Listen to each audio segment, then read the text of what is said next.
I can come back from these trips, all six of them, and have incredible evidence of X, Y, and Z thing, and show from A to Z the truth, because they're pictures and they're witness testimonies, which has always been my focus, to let the Ethiopian people speak about their own history and circumstances, and let the pictures corroborate their statements. It gets ignored because people don't want to hear bad news about their friends. And now, looking at the situation with Wolkait, um, standing in a place where there were 9 people buried on top of each other in one grave in one little corner of this town, which is reportedly built on mass graves, and visiting other graves that hold 24 here or 35 there, and looking at a potential, you know, region being a gravesite. The point person in this intelligence gathering for these organizations is a member of the TPLF. And once again, it goes back to, I don't want to hear bad news about my friends.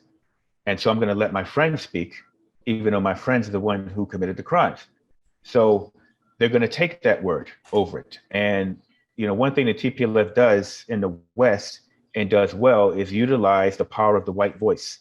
So white is right across the board. When a white person says something about Africa, the white person is correct.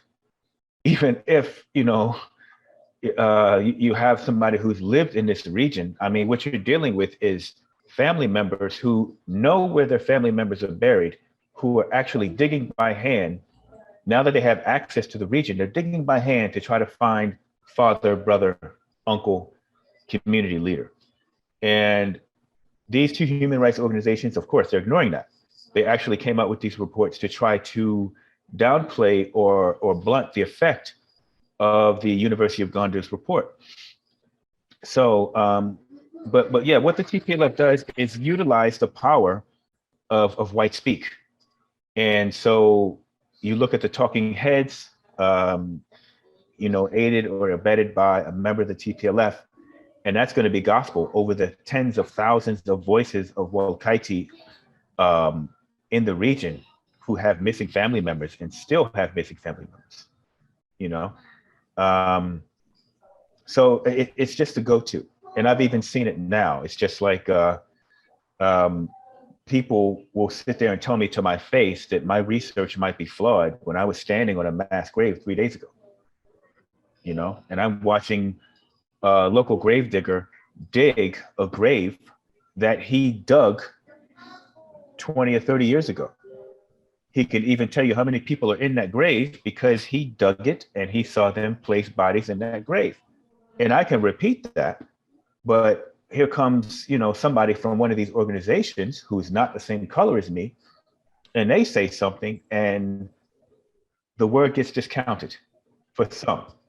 Other people who, know how I do business and know the ethics that I try to stand for and represent will take pause, and realize like he has pictures, he was there on the ground. These people were 700 miles away, 1,000 miles away. They were in Europe compiling reports from somebody by phone who you don't know who you're talking to, And it's just like, it's people need to kind of begin to understand in the West, like if you are talking to a member of Al-Qaeda about Al-Qaeda's atrocities, how much water is that Al-Qaeda representative going to hold when you're trying to gather an objective report about their crimes? It just, and in the West, it's just like the TPLF is not equated to Al-Qaeda or ISIS. They're equated to like a freedom fighting group that is fighting against the oppression of, the Ethiopian government and Prime Minister Abiy, you know? And it's unreal to see.